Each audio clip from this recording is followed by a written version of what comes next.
you're absolutely correct in that sense. We find ourselves now at a place with not a lot of appropriate solutions, but the real blunder from my perspective was when this president wanted to get out of Iraq so bad that we left, didn't even let the door hit us in the back getting out of there. Had we left a thoughtful force into place to be able to manage both the Sunni and Shiite conflict that's ongoing there now, then I think you could have seen this country make progress towards becoming more stable.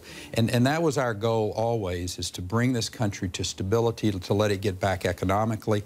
And when the United States stabilizing influence left, that's I want to where ask you about the real that, problem because, you know, it's been rumored that you're thinking about running for president. As the president, you have to make some hard choices. And at the time, the president was willing to leave troops on the ground, but the Maliki, the head of Iraq, wouldn't sign a status of forces agreement.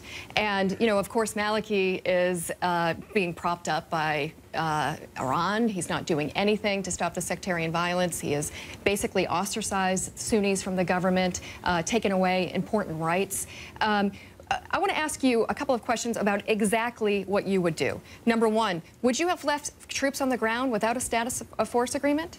I think that's where we see this president's lack of diplomatic. Oh, you would have been able to get it done? Forget it was 8.5 no, years. I think the bottom line is we've seen this president time after time be a failure in foreign policy. When you think about Syria, when you think about so Iran, if a country doesn't want our troops there, Ukraine, would you keep our troops on the ground? You basically have a little bit more leverage in to say, Mr. Maliki, can we leave our troops here? And that's the point. He said no. Well, I'm sorry, but I don't think he used all the diplomatic ways. What would you have done that he didn't do? Well, there are multiple ways of which you can leverage your position with a country like that. Like I mean, what? Well, whether it's the aid that's going into that country, I mean, there's a lot of different ways, Stephanie, you know that. And we gave up our leverage by announcing okay, we're leaving early. The second thing I would like you he to be was looking for a reason to get out of that country. Let me just add that back after the first Gulf War, when Dick Cheney, who we started off this program mentioning, he was defense secretary, and there's a clip of him saying why we didn't go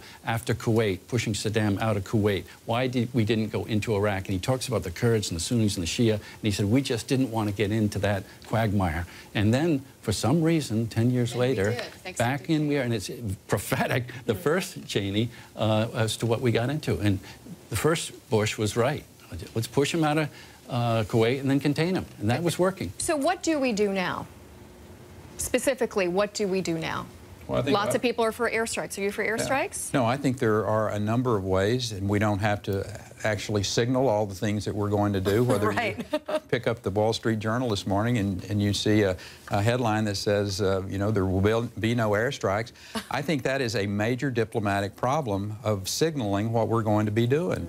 There are a number of ways, whether it's both covert or overt, that we can impact that situation over there. But the idea that we need to sit here and signal that to... well, I mean, no offense to you, Governor, but I don't think that the terrorist groups in Iraq are looking to what we're saying here on this show as for signals of what the U.S. government's going to do. But you, but I think they're more sophisticated than you may think they are. But the idea that we're having... about what we would do if we wanted to be commander-in-chief. I would use every covert and overt situation that I had to be able to affect that.